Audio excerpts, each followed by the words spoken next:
Welcome to the Let's Explore podcast. My name is Lane McCall, and I'm here with Don Keathley and Darrin Begley. Don he's been a pastor for 48 years. He's the president of Global Grace Seminary, and he teaches in his digital cathedral on YouTube on Sundays. And Darrin's been a pastor for 25 years. He's the founder of Key to Justice Ministries and is the author of a book called I Am Identified. And we've been having a great time over the past 3 sessions, and this is the 4th one together. And we're getting into a hot subject. We're talking about heaven and we're talking about hell. Is that a pun? There's a little pun and some bad humor there. But heaven and hell, like this is the big get you into church message. Hell is hot, don't go there. Come to heaven. And by the way, here's your ticket. His name is Jesus, and believe this and pray this, and you're in. Now, you guys have probably, in your decades of ministry, at one point believed that way. I used to believe that way. Then Darrin, you were raised in you said you heard it every Sunday. Oh yeah. Heaven and hell. It was heaven, hell, rapture, fire and brimstone. And the biggest thing that shifted me, and this is, I could preach 2 hours on this, but I literally was at a time in my life where I was in the biggest dope bust in United States history. I was dating the head of the Bandito's girlfriend, didn't know it, was driving his car, snorting his coke, smoking his weed. We just had a showdown at Will Rogers Airport on an extortion ring. I had just a month earlier left my boss's house. Her little year-old child was in the floor. I was sitting in a rocking chair. 30 minutes after I leave, she gets raped and murdered. And so then when all this stuff came down, all this came down at once on me. Wow. So, the drugs with the company, the rape, everything, and of course, I'd been running from God and, I guess use religious terms. I left the church, didn't want nothing to do with it because, I wasn't going to make it anyway. And I was doing crank back then. And when you're doing crank, you try to get in and try to get in bed before the sun comes up, just to try to get some sleep because you're just, usually you're up 3 or 4 days on this stuff. And I looked beside my bed. There's a big old Bible there my mom had gave me. And I said, God, if you're real, I'm tired of living like this. And I said it, literally out loud. And I heard these words, "Are you really tired of living like this?" Which freaked me out. Wow. And his presence was in the room so strong that it scared me. And when I say it scared me, it wasn't a afraid of God type thing. It was just, I didn't know how to react because of things I was hearing him speak to me. Mm-hmm. And so I run in my living room and he's bringing up everything, in my life, and he's not bringing it up to condemn me. He's really showing me, I've already forgiven you for that. Yeah. And my brother-in-law was sitting in a chair. Like I said, it was about 5:30 in the morning, drinking coffee, and I'm over there crying. I can't talk. I'm just having this crazy encounter. About 30 minutes into it, my brother-in-law jumps up and says, "I'm going to heaven." And I'm in this whole encounter. I'm thinking, what in the heck's he talking about? What do you mean he going to heaven? Ain't nobody said nothing about God. Ain't nobody done anything. And he starts repenting to me because I had him steal my car so I could collect insurance on it. And he did some things wrong there. But anyway, he starts repenting to me, all these things that he did wrong. And I'm still in my own encounter. Okay. And when this was going on, I realized, things that I'd been taught my whole life wasn't accurate. And from that moment is when my whole paradigm shifted. It really became about a relationship with God at that moment right there. And you know what? It wasn't really about going to a place or not going to a place. It was about a person living with me. I'm encountering the Almighty God right there at that moment. And I feel like one of the greatest things that I have an opportunity of doing, and I say this all the time, is, we threaten a people with something that they're living in right now. Yeah. And we threaten them to go into a place when they're looking at you going, I'm living in that place. Yeah. And so when you look at Jesus' teachings, the references he made of outer darkness and weeping and gnashing of teeth was not a place after death. It was a place of them missing their opportunity as the Jews. He said, there'll be ones that'll come in and sit down with Abraham, Isaac, and Jacob, and the children of God will be cast out into outer darkness. Mm-hmm. And what he was talking about is they missed who he was because they wanted to live by the law. They wanted to live by their own agenda and their own ways. Mm-hmm. The good news to that, he said, you know what, I'm going to turn to a people that wasn't even looking for me. Mm-hmm. Wasn't searching for me. And so who found who? The Gentiles wasn't looking for God. God went after them. And he said, I'm going to use those people to provoke you to jealousy. So even in what he was doing, he was saying, I'm still going to have mercy on you. Even though you've chosen to live by the law, even though you've chosen and missed your visitation and what they would consider, rejecting him, he said, look, I still ain't forgot you. I'm still going to have mercy on you. And I'm going to use these people to show you that I was who I said I was. And that's the incredible ticket to God, man, is knowing him. It's not about going to a place. It's what he brings with him when he comes. And you just said something. I just want to make sure we get this clear. But when Jesus was talking about people going to a place where there's weeping and gnashing of teeth, you're saying that he wasn't talking about the afterlife to those people. No, he was talking to the Jews. And in those instances, and he would use different scenarios. One of them he used was the dump outside of Jerusalem. Because they knew it very well. That was there, yeah. So in other words, it was outside of Jerusalem. It's where they dumped their trash. Yeah. And their trash was being burned up 24/7.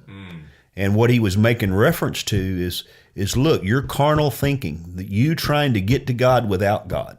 Yeah. Okay? He's making reference. He said that's torment. It's torment within itself. It's torment trying to live by the laws and the regulation of the laws. When the person that created everything is here and he came to give you life and life abundantly. And if you don't accept that life, you're in that torment. You're in darkness. He said, but I'm not going to leave you there. It's for a season, but I'm not going to leave you there.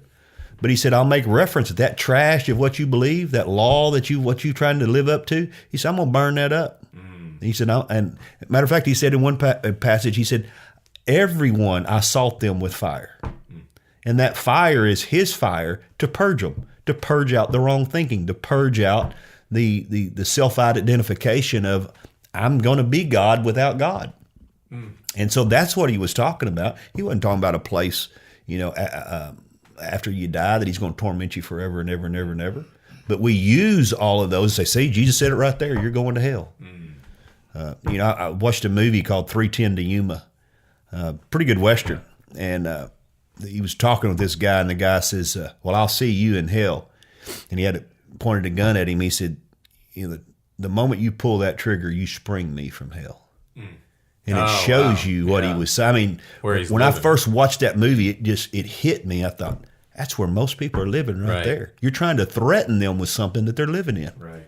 And, you don't threaten people that are dead with death. Yeah. Hell's the problem, and so you don't use the problem to fix the problem. Right. Jesus said, I come to give life and life abundantly. Where? Not when you die. Here and now. And so to me, that is the springing of getting somebody out of hell, is introducing them to the person to say, hey, man, I accept you. I love you. I want to show you what life is in right here, not torment of something after you die. Well, guys, this is the sacred cow, isn't it? Yeah. This is the sacred cow. Religion kind of sits on a three-legged stool. One leg is hell. The other second leg would be inerrancy of Scripture, and the third leg would be free will. So when you begin to knock those legs off, the stool doesn't go very well. The truth is, in church, we've made the whole message about who goes where. Right. This is what evangelism is all about: who goes to heaven, who goes to hell. And so, we've made that the message. And as Darrin said, the whole interpretation of Scripture has been a little bit bent on this when you start doing some research. But let's go back to the very beginning. How did this thing come into the church? First 3 centuries, this was not taught. Yeah, it didn't exist. Hell was not taught the way, or heaven and hell. Hell was not taught the way that we teach it. I think in our first session, we talked about our good friend Augustine. He's the guy that brought in the whole concept of eternal conscious torment. Then that was in the 4th century. Then it was picked up in the 14th century by Dante, Dante's Inferno, which was a play of a man on a journey through different phases and places in hell. Then it was picked up in 1741 by Jonathan Edwards, who really began to affirm it with sinners in the hands of an angry God. And then along with other reformers like Whitefield and Wesley, along with Edwards, this became the tool of the message of evangelism, that they would preach hell to get people to convert to Christianity. So from there, it just kind of became the accepted norm of the church. Nobody challenged it. Nobody asked any questions about it. The word hell does not appear in the Bible. You can take a Strong's Concordance, any concordance you'd like to, and you will not find hell in the Bible. The word in the Old Testament that was translated hell is the word Sheol. It means grave. Its counterpart in the New Testament is Hades. And then Jesus, as Darrin pointed out, used the word Gehenna. Gehenna was a garbage dump that was on the outside of Jerusalem. It was where diseased animals, diseased people, soldiers killed in war, enemy soldiers were thrown. It was a fire that never went out. It was full of maggots, worms. And the fire was because they were burning their trash. They were burning the trash. They were burning bodies. It was a place no self-respecting Jew wanted to end up. No Jew wanted to end up in Gehenna. So that's the illustration. That's what Jesus was drawing on it. But this has been the tool of fear that started with the reformers. This has been the tool of fear that has brought people to Jesus and has kept people following Jesus. And it's been the tool that the church has been afraid to let go of, because the thought is, if we don't have hell, nobody's going to follow the Lord. Nobody's going to live for God if we don't have hell. Wow.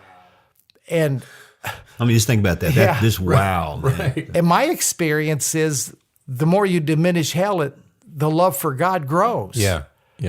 And in circles that I run in, where I've totally, I'm not pastoring anymore, so I don't have to worry about people leaving the church. I don't flat out believe in a Western interpretation of hell any longer.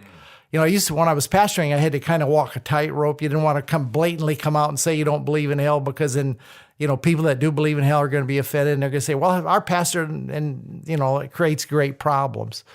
But I honestly, I just don't, it's one of those doctrines that the further I move away from a God of love, the Father that Jesus revealed, eternally, consciously tormenting people in a literal flame of fire. I wouldn't do that to my worst enemy. Right. And then while I'm going to party with other people while people burn and not have any feelings toward them, Wow. That's not the God Jesus revealed to me. So I had to come back to thinking somewhere we missed it along the line. So when you begin to do just a simple word study, a historical study, you find out that this thing does not, it just doesn't hold water. It doesn't hold water. But it's a tough one for the church to give up, because it's been the premises of evangelism. It's been the premise of our whole belief system that we want to avoid hell and go to heaven. And that's why we make the whole mission of Jesus about getting us out of one and into the other. And really, in what Darrin was saying, and then what you were just touching on when Jesus was talking about Gehenna, and speaking to a generation that he's looking in their eyes, he's talking to them. And we know his message was the kingdom of heaven is within you. He's not talking about going to hey, here's my hope. One day you'll die and you can go far away to a heaven that's great. He taught the kingdom of heaven's in you. Right. So if he's talking about a concept of hell, why wouldn't he be talking about a hell you're living in? Exactly. And wanting to deliver you. Exactly. If he really loves you, if I come to you, Don, and you're going through a hell in your life, if I really love you, do I want to just save you tomorrow or 20 years from now, or do I want to help you today exactly to come out of that? Well, exactly. you gotta, if you're going to spiritualize heaven, in the context of Jesus' teaching, you have to spiritualize hell in the same teaching. Because if he come to bring heaven, the kingdom of heaven, then what is he going to cast out? What is the works of the devil? Which would have been hell. Okay? And when you look at that, then if one is casting out the other, then where did that one come in from? Well, pretty easy to go to the garden and see where it came in. Fear, shame, guilt. I mean, tell me someone out there is dealing with, a devil in a red suit and pitchfork and no, what's tormenting them? It's tormenting them is the fear, the shame, the guilt, all the stuff that came in through the knowledge of good and evil. That's what caused people to live in hell. And so if he's coming to bring life, okay, and life abundantly, then what is it? That's the other tree that Adam didn't eat of. And when you switch trees, one is going to remove the other. Wow. And so, it's like we want to make it all a physical place. So, early in church, it's what I got was, it wasn't nothing about how you live here. It was all about when you die. And literally when you start dealing with this kind of stuff, that's where people go to. Then who's going to heaven? Who's going to hell? That's what it always goes. Then who's going to heaven? Who's going to hell? And I said, well, what about who knows Jesus right now? The whole Bible is an autobiography about a person. And we've made it about two places in an event. Heaven, hell, rapture. And I'm just like, where did we get that? Why does it come down to that? Why did he become the ticket just not to go to hell? I don't have a relationship with God just not to go to hell. I mean, I didn't marry my wife just not to marry someone else. I mean, I married my wife because I love my wife. I enjoy spending time with my wife. I love the relationship I have with my wife, not so I don't do something else. So if you're loving a God, or if you're going after a God just so he doesn't barbecue you, are you really going after him? What's the motivation? Are you really following him because you love him, or are you following him out of intimidation Scared and fear? Of him. Yeah. He did a great whiteboard drawing a week or so ago where you did 3 circles, and you had heaven, then you had earth with a circle, and hell with a circle. And you brought it out well, that the whole ball game is about what goes on in the earth. Everybody wants to make it about afterlife, but Jesus didn't come. For me, right now, where I sit theologically, afterlife is a done deal. It's set in stone. Don't worry about it. What he came is to bring us life now, and it's about the life that we're living on the earth and reflecting the glory of God. And this reformation that's going on is, again, it's causing a shift. It's causing a whole paradigm rethinking in everything that we've believed up to this point, which makes it difficult. And this is the biggie, because when you take somebody's hell away from them, all of a sudden their whole world is shattered, because that's what they've been living for, is to miss hell and enjoy a resort-style weekend eternally in heaven. Well, I ask people this question, and when God started reforming me in everything he's ever reformed me in, he's always started by asking me questions. And when he asks me a question, I know he's not looking for information. And I know the information I have is not accurate, or he wouldn't be asking me a question. And so he asked me this question. He said, Darrin, what do I command you to do when someone does you wrong? I said, well, you command me to forgive them. But yet you believe that if you do me wrong, that I'm not going to forgive you, I'm going to punish you in eternal hell forever and ever and ever. So if I'm asking you to forgive someone when they did you wrong, where did you get that forgiveness? Had to come from me, because I'm the higher source. So if that forgiveness come from me, how can I give anything but forgiveness when someone does me wrong? But yet we've switched it, and it's almost like we've done it like, here we have this God that's in love with us, and he is love, and he's pursuing us. And he tells us how much he loves us, and he gave his only son to die for us. But if we reject him, then I'm going to punish you forever and ever and ever. Hear about him, according to some people. And I'm just like, wait a minute, he can't be both. He can't be both. And so what I challenge people on, I say, look, I'm not after taking your hell away. If you want it, you keep it. I'm challenging you on the character of your God. Because the way I used to believe. And now that I know him better than I ever have before, I'm coming to grips with going, wait a minute. I believe things because somebody told me, not because that's what I got from him. And the more that I start to see his character and his integrity, I'm just going, he's not the God you say he is, man. You know, when I began to teach grace, one of the things people would always ask me, say, well, are you saying then that everybody's going to heaven? Yeah. I would get that a lot. And finally, I just would ask people, would you really be angry if we get there and everybody shows up at the party? Right. Are you really going to be upset? Are you going to be mad? Because yeah, but this is what they're saying, though. And I never really understood what they were saying in that, Don, until I heard a guy say, I don't want to get to heaven and find out the joke's on me. And I'm thinking, wait a minute, what's he talking about? So this is what he's saying. He's saying, I don't want to not have done things on the earth that I wanted to do and I didn't do. Wow. But then I got to heaven and there was people there that did all the things that I didn't want to do and they done them and they still made it. Wow. He said, I don't want that. Yeah. Wow. Jeez. That is amazing. But that's the truth. Man. That is a true statement right there, man. Well, that's see what grace does. Grace exposes your heart. Yes. So what this guy does is just exposing his heart. Grace doesn't give you a license to sin. It just exposes what's already in you. Because you take away the fear of the punishment. Yeah, it takes away the fear of the punishment. Here's where you really are. That's who you really are. Yeah. So you're starting to see you for yourself. Yeah. And isn't that maturity? Oh, I mean, if you look at your children and you're telling them not to do something because they're going to get a whipping. Oh, yeah. Okay. But then they get to an age and you watch them and they don't do it now, not because then they're going to get a whipping, but they understand the hurt or what it's going to bring. Right. You look at that kid going, that's my boy. That's maturity right there. Is you're not doing it because you're afraid of the whooping. And then not only that, you're realizing, thank you for saying you're going to whoop me because that was really putting protection in my life, that you really did love me. Right. But when you see someone actually making that choice, you're looking at them going, that's what love looks like. Yeah. You know, and that's the maturity. And I think in my lifetime, that's what's happening more than anything else. It's people are maturing because they've come out of just listening what the preacher's saying and they're going, I'm hearing this. Yeah. So when we start preaching some of this stuff, I'm telling you, I get texts, I get people all the time coming up going, I've been on this for a while. God's been speaking to me about things.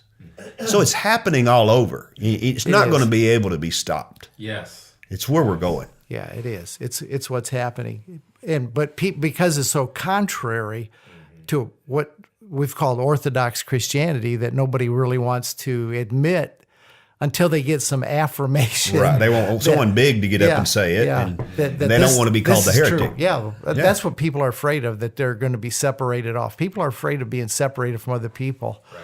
And being labeled as something and belittled or argued with. They don't want to face the opposition. Everybody wants to be accepted.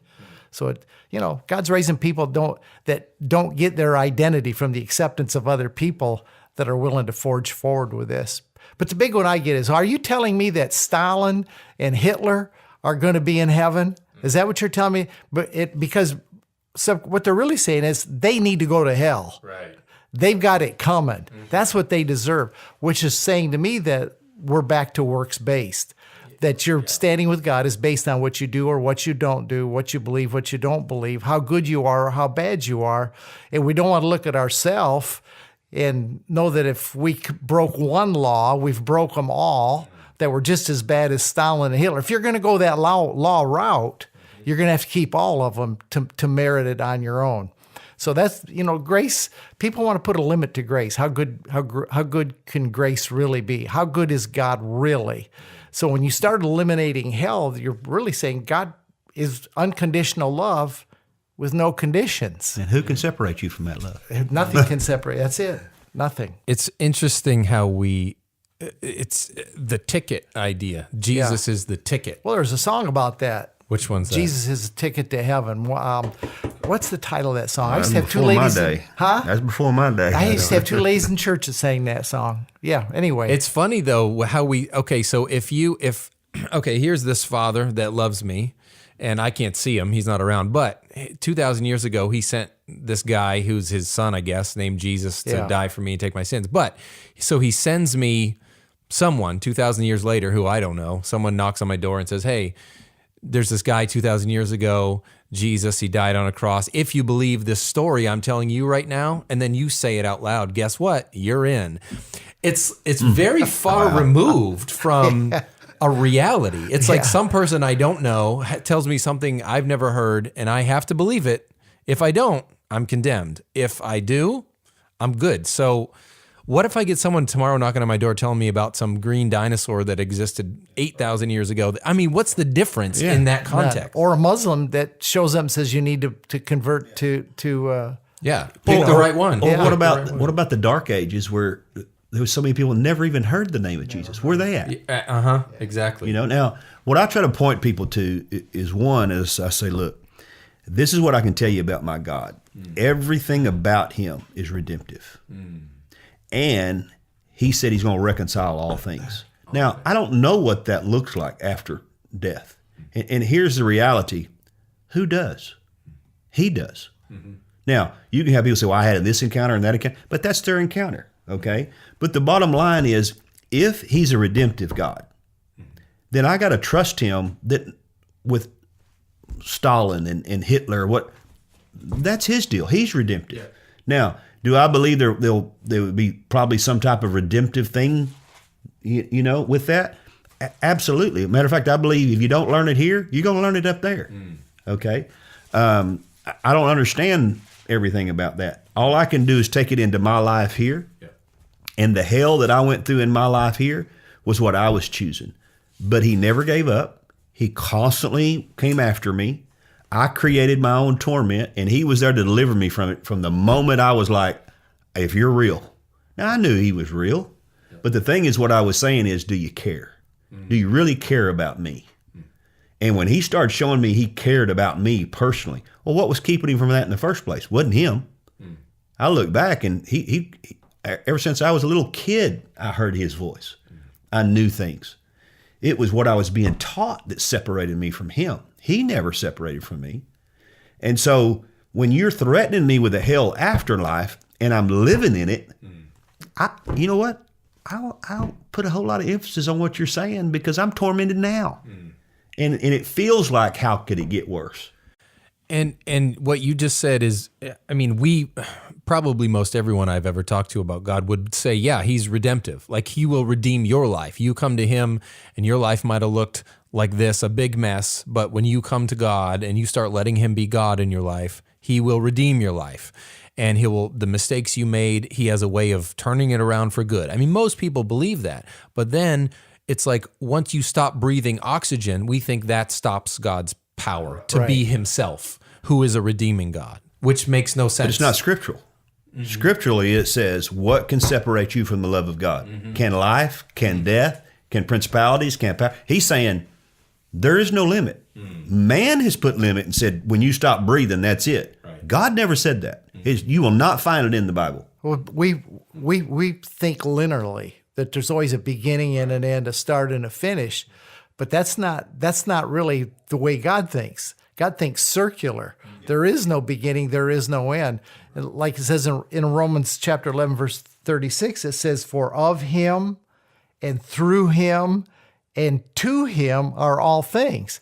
That's a circular. It all comes from him, through him, and back to him. There is no beginning and ending. And I know Darrin's my Revelation guy. If I need something out of the book of Revelation, I go to Darrin. Darrin, in the last chapter of the book of Revelation, we've got people standing outside the gate of the city. Right. We've got the same people that were thrown into the lake of fire, the liars, the adulterers, the fornicators, that were thrown into the pure. I now see it as a purification fire. They're now standing outside the gates of the city, and inside, the Spirit and the bride are saying, "Come on in, drink of the water freely." And this is what he says: those that do that, if you're doing that, you can't come in. You got to let that go to come in. Wow. So for me, I think there's a choice to make. Yeah, absolutely. But I don't think in this linear any longer that death is the end of the story. I mean, I believe Jesus is the way. Y'all listen to me. I'm not getting rid of Jesus here. Not getting rid of all. I think Jesus is the way, but I don't think death is the end of the story. I think that the gates. It says early in the book of Revelation that the gates of the city never shut. The gates never close. I think there's always opportunity, and that's the love of God to me. It's so we can take this fear out of you better make a decision right now. I've told you the gospel. If you don't make a decision now, you're accountable. You never hear it again and you die, you're going to hell. It's basically a gunpoint. Oh, absolutely. It's God holding a gun to your head saying, choose this. I mean, it's or like, don't. You're right. It's like me putting a gun to your head and saying, give me your money. And then I tell the policeman, he made a free will choice to give me his money. Right. It wasn't, Right. he did it on his own volition. So the gun we're holding to the head is hell. Mm-hmm. We're saying you make a decision or else. Mm-hmm. And is that a real free will decision, or is that intimidation and fear? Well, and here's the other thing they do is, God don't send anybody there. You make your own choice, and He allows that's an old it. one. And what I tell him, I say, okay, me and my son get in an argument, and he's wrong because I'm dad, I'm right, okay, and he's drinking, and he leaves my house and he has a car wreck, and he's in the ditch. He's bleeding to death, and my neighbor finds him and calls me. And when he calls me, he says, look, your son's had a wreck. He's down here in the ditch. He needs help now. And I'm on this side, and I say, well, you know what? He deserves it. He didn't agree with me, and he's wrong, and he's doing things he shouldn't have done. Yeah. Just let him die. Wow. Just let him. No dad's going to do that. Yeah, I'd have been out the door from the time but that's the thing I tell people. I say, now that's what you're saying is the character of your God. Yeah. I can't do that anymore. I can't say that's the character of my God, because from everything in relationship with Him, that's not His character. Yeah. That's what people's told me of how He is. Before I knew about the garbage dump, Gehenna, or Sheol, and the misinterpretation of words, the revelation of the fatherhood of God sprung it for me. When I began to think about what a good father is, and I've told Darrin, I would sit in my office and I would just write down characteristics of a good father. Just keep listening. I'd keep the pad and I'd think of some more. I'd write them down. I mean, he's always a provider. He's, just so many things. And then my Father in heaven is even better than that. So how could I reconcile Him toasting me forever if I make one wrong decision in the 70 years that I live here? Well, for me, it's more than that now. But if I make a bad decision for my lifetime, make an eternity of gazillions of eons of time, and it just have started of torture. Well, let me say this, and this is what got me to thinking too. I mean, I've rolled this around for years, but we brought up Hitler and Stalin. We bring up these people that, they've done atrocious things without a doubt. And number one, if you've ever tormented yourself, can you imagine what torment they went through? I mean, there's no way you could do what they did without being tormented. Okay. But let me tell you what you're saying about my God. What you're saying is Stalin and Hitler are nothing to be compared to who our God is, because God's going to take billions and billions of people and put them in this inferno and put worms on them and barbecue them forever and ever and ever. But you're saying you don't want to forgive Hitler and Stalin, but you want to serve a God that what they did in comparison is not even close.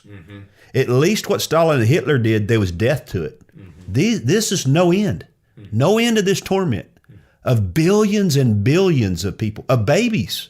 Yeah. There's a lot of people saying, babies going too, Calvinists believe that. Muslim babies are going. Yeah. So, and then you're going, and this is the guy I'm supposed to love. So if that is God, when we get up there, because we're going to make it, right? How does He enjoy anything with that memory? Wow. Does He just decide, I'm not going to be God there and I'm not going to remember what I'm doing to them forever and ever and ever? Right.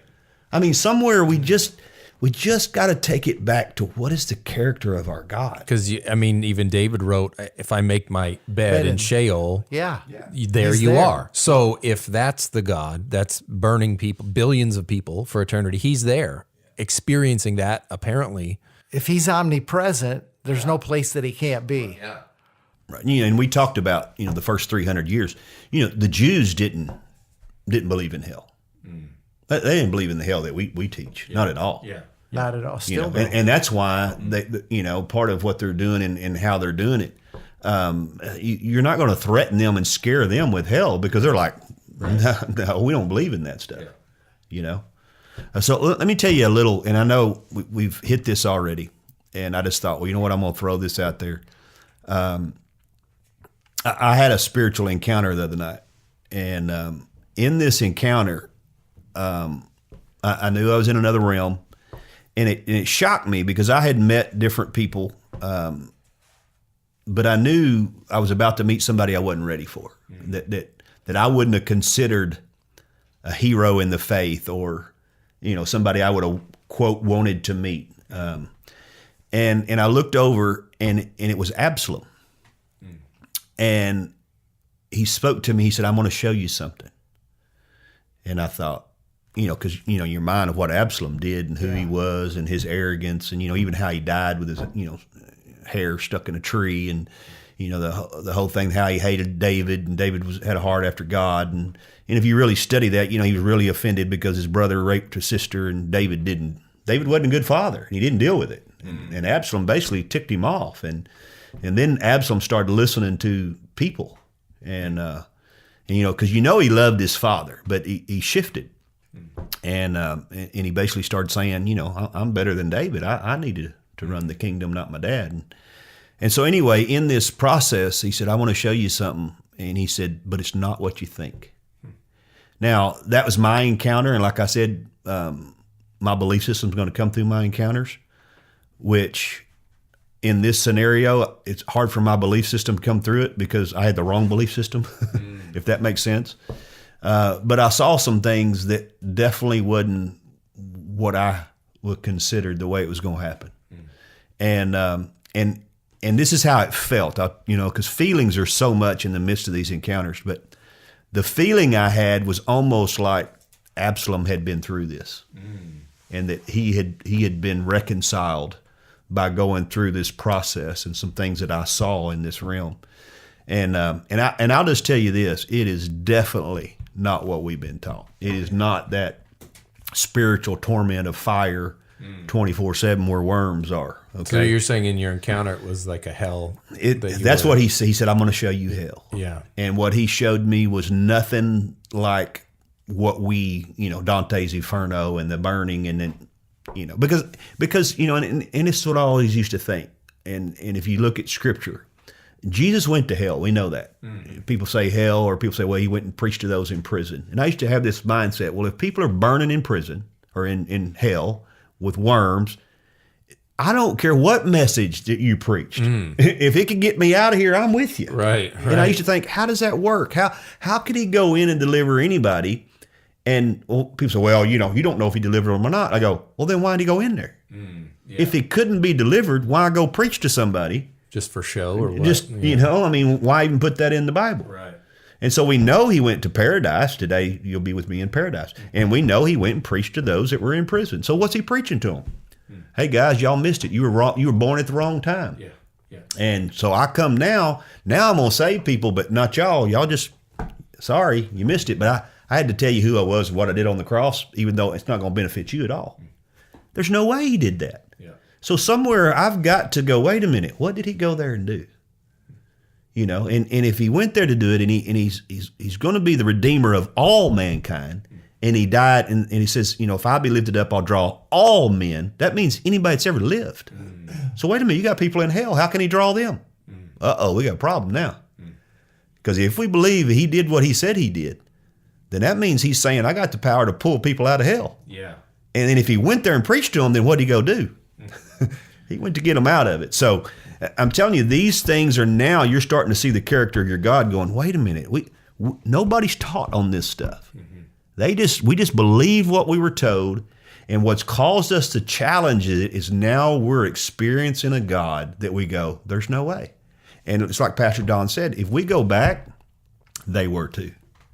It's just a progression of it. You look at Jonathan Edwards, sinners in the hand of an angry God. Guess what? Most of the church would call that heresy today. They do not see God as angry. Yeah. And so you see the progression of the church and where we have come to and what we have come out of. And I believe we're in the time of the manifested sons of God. Yeah, we are. That's where we're at. And as that starts happening, it's going to shift things like they have never been shifted.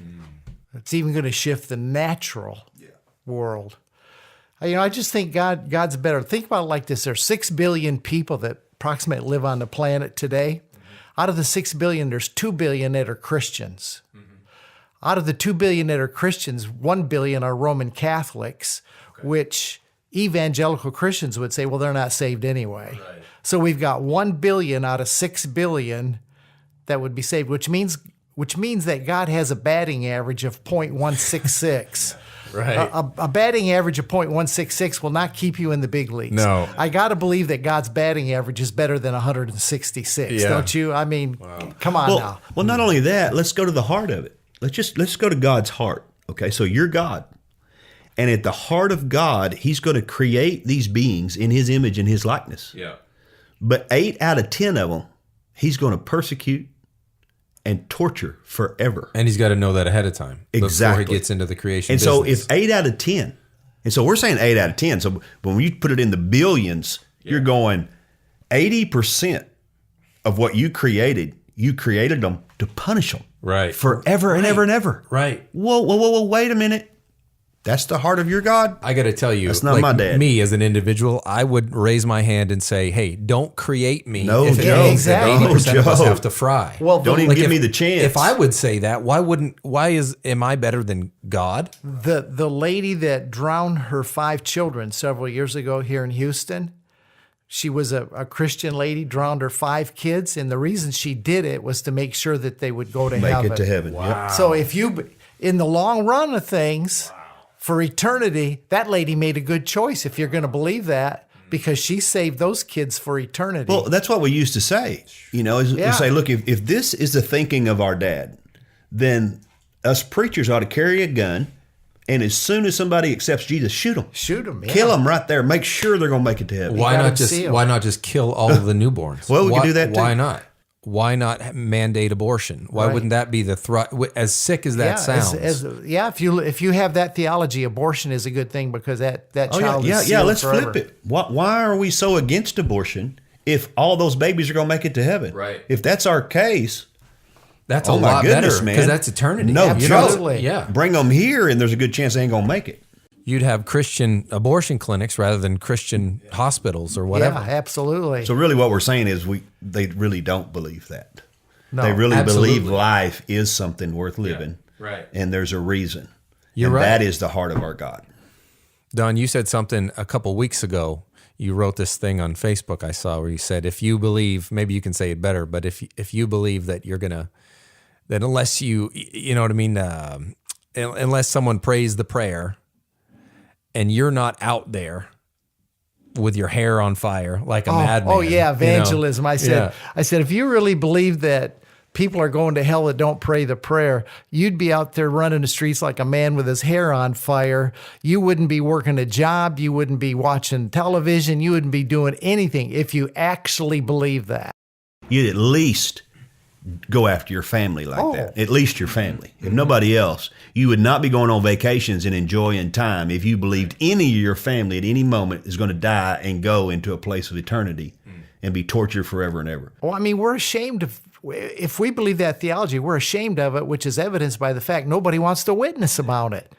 It's a very embarrassing thing to go and say, you know what, man, I feel pressure. I mean, I remember sitting on an airplane next to people and going, I really need to find out if they have accepted Jesus, because their blood is going to be on my hands because I'm sitting next to them. And I would, you try to witness to somebody, but it's a very embarrassing thing to try to bring somebody to a point of decision right then to close the sale to make sure they're going to heaven. Yeah. So there's just something even within our nature that goes, this is repulsive. So this is not right. We don't believe it. No, we don't. Like as a whole, we don't. No. It's the same spirit as the rapture. We don't believe that either. Because if we did, we wouldn't have a 401k. We wouldn't be sending our kids to school, to college, to prepare them for the future, because we're not going to be here. Yeah. It's the same thing. Yeah. But we've been conditioned that as long as I'm okay, my wife, my kids, us 4 no more, then okay, we're good. So to kind of wrap this up, but spin it on a little bit of a positive, while I think, we're on the same page in a sense of, I'm not interested in saving people from a hell by convincing them to pray a prayer. But what I am interested in, and I think you guys are too, Absolutely, is sharing a wonderful life that I've been able to experience of a God that did chase me down. Like I didn't go running after him. He came running after me. And that has changed my whole life for the better, for sure. And I think there is a lot of validity. So I don't get upset with people that, think different than I do, believe different than I do, and go around and preach their message or whatever. If they're introducing people to a God that is love and loves them, hey, that's cool, because it's his deal with the individual, not my deal to make sure that they believe it just right so that they get through his tight window of qualification. When this one topples, I'll put a positive spin. When this one topples, when this hell thing topples, you're going to see an exponential love for the Father explode in our culture, because there's nothing left to fear. Perfect love will have casted out the last bit of fear, and the Father will begin to shine through in all of his glory and wonder, and we will see him as he is. It's wonderful. Life swallows up death. Yeah. That's why when I take people back to the beginning, he says, I'm going to show you the history of the heavens and the earth. So we got heaven there. We got earth there. Right. I can't find hell. In the creation, I can't find You it. can't find. Which day did he create hell? Exactly. I never see where he's created that. We're exploring here, but imagine this. I just had this thought. Okay, so if there's no hell in the beginning of creation, but we know on earth we see people going through hell. But he uses all that in, like what you're saying, in a redemptive way. So always what redemptive. If beyond all this experiential stuff, what if everyone does get to a place where there's no hell left? It's just been swallowed up. Maybe that's why it's not so important to put it in there on equal terms with heaven, because it's all just a process of getting all that nonsense swallowed up by a good God who could foresee all that. Yep. Well, if it really is the good news, then somewhere we got to determine how good is that good news. Where's the bad? Yeah, there's no bad news in the good news. There you go. Wow. It's quite a. I bet we get a few text or emails on this one. Yeah, we're going to leave our contact information off of this one. No, I'm just messing. Okay. That's been fun, gentlemen. Thanks for hanging out and talking about this stuff. It's been good. All right, we'll do it again. We hope you're enjoying these episodes of Let's Explore, because we're having a lot of fun making them. If you'd like to connect with Don or Darrin, check the description of this podcast episode for links to their websites. Wherever you're listening to this podcast, just hit the little subscribe button. That way you'll get notified every time we come out with a new episode. You can also connect with us and send direct messages to us on Facebook at Let's Explore Podcast. Next time on Let's Explore, I have the wonderful privilege of hanging out with my very good friend, Michael Graham. Michael is based out of Brooklyn, New York. He's a world traveler. He has his own clothing line, and he has a wonderful perspective on life, living, and creativity. And here's a clip of what's coming up next time on Let's Explore. Because we're going to spend our time doing something. We're going to. That's what's going to happen. We are going to spend our time doing things in life. Might as well do the things that have passion and have life and have love and have beauty in them. Might as well do those things.